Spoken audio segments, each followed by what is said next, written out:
Welcome back to rainbow study point. आज का हमारा कंसेप्ट है एडवर्ब, जो पार्ट्स ऑफ स्पीच का पांचवा काइंड है। तो सबसे पहले आइए हम जानते हैं कि एडवर्ब होता क्या है और ये किस तरह से सेंटेंसेस में उपयोग किए जाते हैं, और ये हमारे लाइफ से भी जुड़ा हुआ है, तो इसका लाइफ में भी क्या यूज है उसको आइए हम सबसे पहले जानते हैं। तो सबसे पहले इसको डिफाइन कर लेते हैं कि एडवर्ब होता क्या है। जैसा कि डिफिनेशन ऑलरेडी लिखा हुआ है, an adverb is a word that qualifies a verb, an adjective, another adverb, prepositions, sometimes a noun a pronoun. यानी एडवर्ब एक शब्द है जो किसी क्रिया, विशेषण, किसी अन्य विशेषण, प्रीपोजिशन और कभी कभी नाउन और प्रोनाउन की भी विशेषता को बताता है। ठीक है, तो आइए सबसे पहले हम देखते हैं कि जो सेंटेंसेस हमने लिखे हैं इसमें किस तरह से हमारे जो डिफिनीशंस हैं वो सटीक बैठ रहे हैं। किस तरह से कभी ये नाउन, कभी प्रोनाउन, कभी वर्ब, कभी एडजेक्टिव, कभी अन्य विशेषण और कभी प्रीपोजिशंस को क्वालिफाइज करते हैं। ठीक है, तो आइए सबसे पहले हम लोग फर्स्ट एग्जांपल्स लेते हैं। जैसे देख रहे हैं, पहला एग्जांपल्स है ही रन्स फास्ट, वो तेजी से दौड़ता है। तो यहाँ हम देख रहे हैं कि जो दौड़ने की क्रिया है उसको मॉडिफाइज किया जा रहा है। वह दौड़ता है बट हाउ, कैसे, तो फास्ट, तो उसकी क्रिया को मॉडिफाइज कर रहा है। तो ये आपका ये जो फास्ट है वो किसको मॉडिफाइज कर रहा है, रन्स को, और रन्स क्या है, वर्ब, तो ये आपका एडवर्ब हुआ। यहाँ हम शॉर्ट फॉर्म में लिख दिए एडीवी। सेकेंड एग्जांपल लेंगे, सी इज टू फैट, वह बहुत मोटी है। ठीक है, वह मोटी है बट हाउ मच, यानी टू मच, ज्यादा ज्यादा मोटी है। तो यहाँ पे हम किसको मॉडिफाइज कर रहे हैं, फैट, और फैट क्या आपका एडजेक्टिव है। तो सेकंड एग्जांपल में आपको देख रहे हैं एडजेक्टिव को मॉडिफाइज कर रहा है और ये हुआ आपका एडवर्ब। थर्ड एग्जांपल देखिए, Rahul teaches very fast, Rahul बहुत तेजी से पढ़ाता है। ठीक है, यानी राहुल के पढ़ाने की जो क्रिया है, तकनीक है, वो तेज है, पढ़ाता है मगर कैसे, बहुत तेज। तो यहाँ हम देख रहे हैं कि ये फास्ट जो है ऑलरेडी एडवर्ब है और ये वेरी जो है ये भी एडवर्ब है। तो हम यहाँ तीसरे एग्जांपल्स में देख रहे हैं कि एडवर्ब एडवर्ब को मॉडिफाइज कर रहा है। ठीक है, चौथा एग्जांपल देखिए, ए fan is moving exactly over her head, एक पंखा उसके सर के ठीक ऊपर घूम रहा है। ठीक है, तो यहाँ पे देख रहे हैं ये जो है प्रीपोजिशंस है और इस प्रीपोजिशंस को मॉडिफाइज कौन कर रहा है, एग्जैक्टली, और एग्जैक्टली क्या आपका एडवर्ब है। चलिए नेक्स्ट देखते हैं, only Sunanda can do it, तो केवल सुनंदा ही इसे कर सकती है। तो ये जो वर्ड ओनली है ये ओनली एडवर्ब है और ये किसको मॉडिफाइज कर रहा है, सुनंदा को, और सुनंदा क्या है यहाँ पे, नाउन है। तो यहाँ पे हम देख रहे हैं कि ये एडवर्ब यहाँ पे नाउन को मॉडिफाइज कर रहा है। लास्ट देखिए, एटलीस्ट यू शुड कम, कम से कम आपको आना चाहिए। ठीक है, आपको आना चाहिए, तो यू क्या है, ये प्रोनाउन है और यहाँ पे एटलीस्ट जो है एडवर्ब है। तो यहाँ पे जो ये एडवर्ब है ये किसको मॉडिफाइज कर रहा है, प्रोनाउन यू को। तो हमारा जो डिफिनीशंस है जिसमें हम बोले थे कि ये एक वर्ब को मॉडिफाइज करता है, जो पहले एग्जाम्पल से कंफर्म हो गया। दूसरा हम देखे थे एन एडजेक्टिव, जो दूसरे एग्जाम्पल से कंफर्म हो गया। तीसरा अनदर एडवर्ब, तो तीसरे एग्जाम्पल में देखिए एडवर्ब एडवर्ब को ही मॉडिफाइज कर रहा है। प्रीपोजिशंस, नेक्स्ट एग्जाम्पल में देख रहे हैं प्रीपोजिशन को मॉडिफाइज कर रहा है। उसके नेक्स्ट नाउन, तो इसमें देख रहे हैं सुनंदा इज अ नाउन और इस नाउन को मॉडिफाइज कर रहा है ओनली, तो ओनली आपका यहाँ पे एडवर्ब हो गया। और प्रोनाउन, तो यहाँ पे देखें यू इज अ प्रोनाउन और इसको मॉडिफाइज कर रहा है एटलीस्ट, तो ये एडवर्ब हो गया। ठीक है, चलिए इसके बाद देखते हैं kinds of adverb. Kinds of adverb,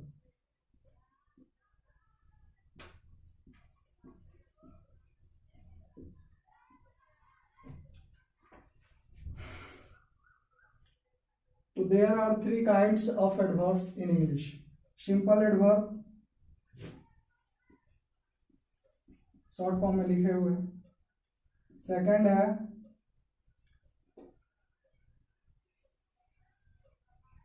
interrogative adverb और आपका थर्ड है रिलेटिव एडवर्ब। चलिए बारी बारी से सबको हम देखते हैं कि सिंपल एडवर्ब क्या होते हैं, इंट्रोगेटिव एडवर्ब क्या होते हैं और रिलेटिव एडवर्ब क्या होते हैं। चलिए देखते हैं, जैसे लिखे हैं काइंड्स ऑफ एडवर्ब, तो there are three kinds of adverbs in English. First है simple adverb, second interrogative adverb, third है आपका रिलेटिव एडवर्ब। तो आइए फर्स्ट ऑफ ऑल जानते हैं कि what is simple adverb.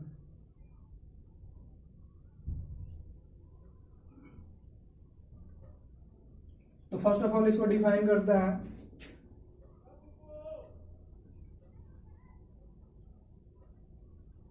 The adverb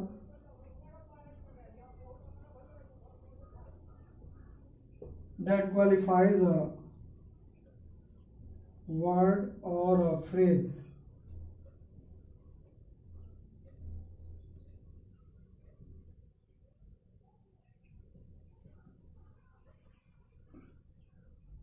is called simple adverb। ठीक है, यानी वह एडवर्ब जो किसी शब्द या शब्द समूह की विशेषता को बतलाए उसी को हम लोग सिंपल एडवर्ब कहते हैं। ठीक है, तो इसको भी कैटेगराइज किया गया है। तो आइए देखते हैं कि इसको कितने भागों में बांटा गया है और वे कौन कौन से भाग हैं। ठीक है, there are 7 kinds of simple adverb।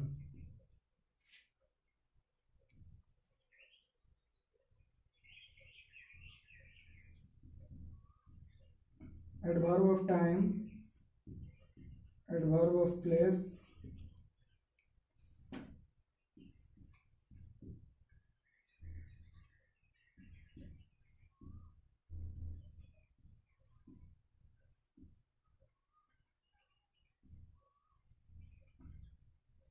adverb of number or frequency,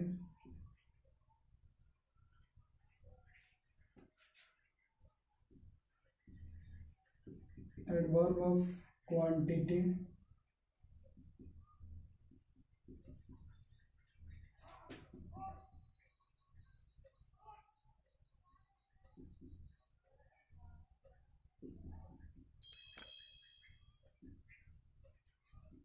quantity, range और एक्सटेंट, एडवर्ब ऑफ मैनर,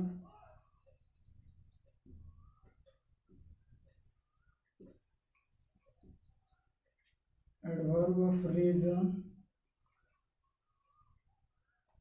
और कॉज। लास्ट है आपका एडवर्ब ऑफ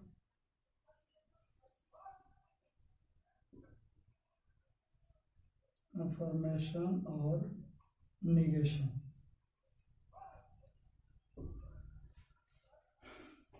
तो ये 7 काइंड्स है आपके सिंपल एडवर्ब के। आइए सबको बारी बारी से हम देखते जाते हैं कि एडवर्ब ऑफ टाइम क्या है, एडवर्ब ऑफ प्लेस क्या है। ठीक है, और इनका यूज हम सेंटेंस में कैसे करते हैं। ठीक है, चलिए अब हम बारी बारी से देखते हैं। जैसे काइंड्स ऑफ सिंपल एडवर्ब लिखवाए थे 7, जिसमें फर्स्ट है आपका adverb of time.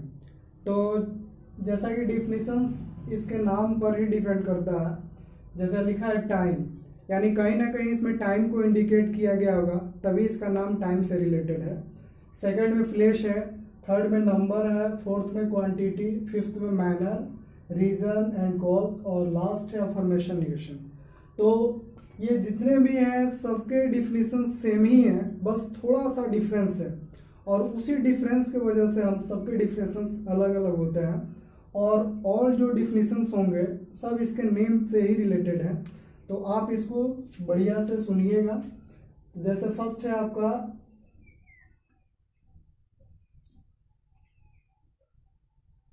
Adverb of time, कालवाचक विशेषण, यानी the adverb that shows the time of an action is called adverb of time. यानी वैसा एडवर्ब जो किसी कार्य के होने का समय बताए, टाइम को इंडिकेट करे, तो उसको हम लोग एडवर्ब ऑफ टाइम बोलते हैं। यानी यह बताता है कि कब कोई घटना हुई, घटना के होने के टाइम को इंडिकेट करता है। ठीक है, जैसे देखेंगे example that we study at night, हम लोग रात में पढ़ते हैं। तो हमारी जो काम करने की प्रक्रिया है, स्टडी करने की जो प्रक्रिया है, वो कब करते हैं? At night. यानी एट नाइट क्या है? टाइम, टाइम को इंडिकेट किया जा रहा है। सेकंड देखेंगे, you run in the morning, आप सुबह में दौड़ते हैं। व्हेन डू यू रन, कब कब दौड़ते हैं? In the morning. यानी यहाँ पे टाइम को इंडिकेट किया जा रहा है।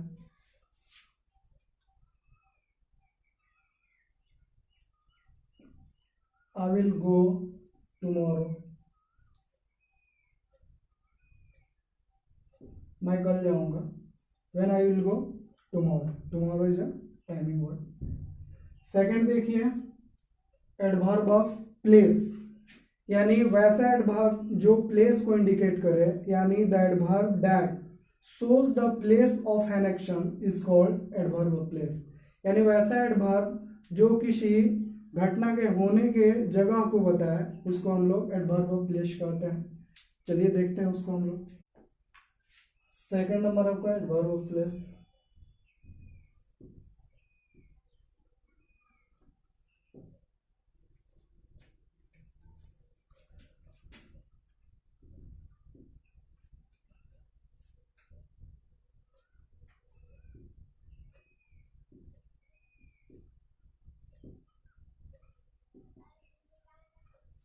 वी लिव इन बिहार, हम लोग बिहार में रहते हैं। Where do you live? Bihar.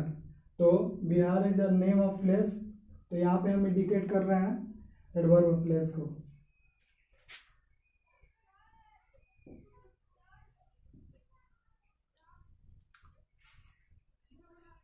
Sita lives there, Sita वहां रहती है बट उसके स्थान को हम रिप्रेजेंट कर रहे हैं, तो यहाँ पे जो देयर हो गया एडवर्ब ऑफ प्लेस हो गया। शी नंबर देखिए, adverb of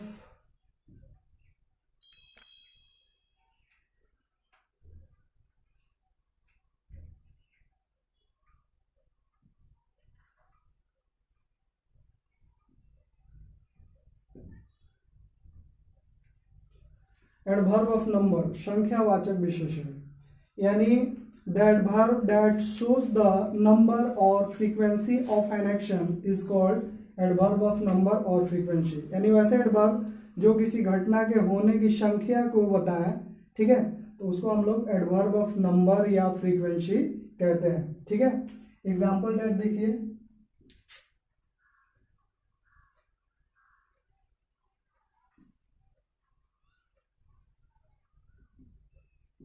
he comes here daily, वह प्रतिदिन यहाँ आता है बट कब कब? प्रतिदिन। तो ये डेली जो वर्ड है उसके आने की नंबर को बता रहा है। ठीक है, आई ऑलवेज गो देयर, मैं हमेशा ही वहां जाता हूं बट कितनी दफा? तो हमेशा। तो ये जो डेली, ऑलवेज, ये वर्ड्स हैं, ये एडवर्ब ऑफ नंबर या फ्रीक्वेंसी को डिनोट कर रहे हैं। ठीक है, चलिए देखते हैं हमारा नेक्स्ट है एडवर्ब ऑफ क्वांटिटी, रेंज और एक्सटेंट। तो फर्स्ट ऑफ ऑल इसको डिफाइन कर लेते हैं। The adverb that shows the quantity, range और extent is called adverb of quantity, range और एक्सटेंट। ठीक है, एग्जाम्पल दैट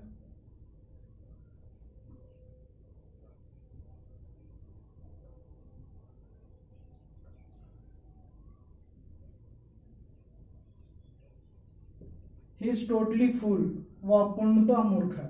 तो यहाँ पे जो टोटली है उसकी मूर्खता के क्या बता रहा है? क्वांटिटी को बता रहा है।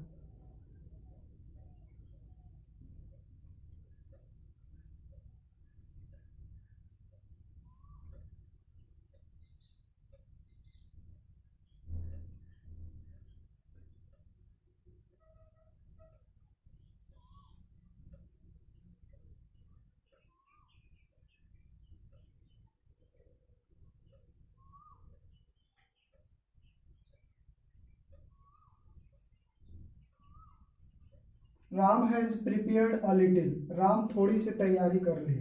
तो यहाँ पर भी जो अ लिटिल है इसकी तैयारी की जो क्वांटिटी है उसको बताया जा रहा है। ठीक है,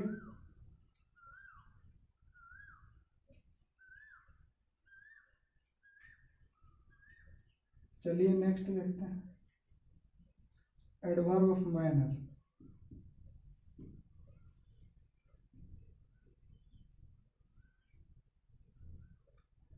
एडवर्ब ऑफ मैनर क्या होता है? Adverb that shows the manner of an action is called adverb of manner. यानी वैसा एडवर्ब जो किसी क्रिया के तरीका, तौर तरीका को बताए, उसको हम लोग एडवर्ब ऑफ मैनर कहते हैं। ठीक है, एग्जाम्पल दैट देखिए, आई रन फास्ट, मैं दौड़ता हूं तेज। तो यहाँ जो रन है उसके मैनर को क्या बता रहा है? फास्ट। तो यहाँ पे जो फास्ट है एडवर्ब ऑफ मैनर है। सी राइट्स वेल, वह अच्छे तरीके से लिखती है। तो यहाँ जो राइट्स है वर्ब है और उसको मॉडिफाइज कर रहा वेल, और वेल जो है एडवर्ब ऑफ मैनर है।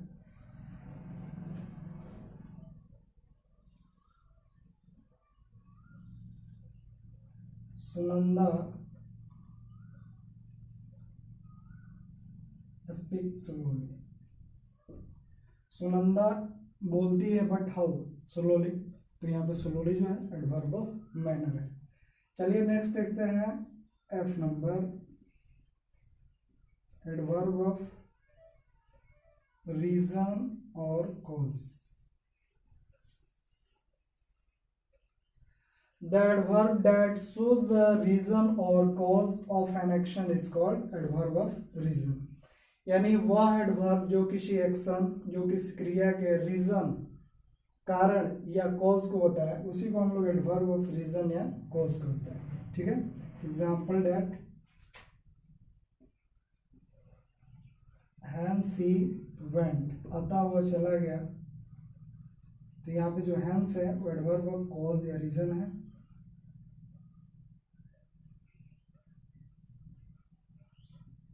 Consequently, I don't do it। परिणाम स्वरूप मैं इसे नहीं करता हूँ। ठीक है, तो यहाँ पे जो कॉन्सिक्वेंटली है वो आपके रीजन को बताता है। जो कोई काम करता था अब वो नहीं करता है, उसका रिजल्टेंट ये है। ठीक है, नेक्स्ट देखेंगे, हमारा लास्ट है, ये आपका लास्ट है, एडवर्ब ऑफ अफर्मेशन और negation। The adverb that shows the sense of affirmation or negation is called adverb of affirmation or negation। यानी वैसा एडवर्ब जो अफर्मेशन और निगेशन का भाव दे, उसी को हम लोग एडवर्ब ऑफ अफर्मेशन और निगेशन कहते हैं। Example that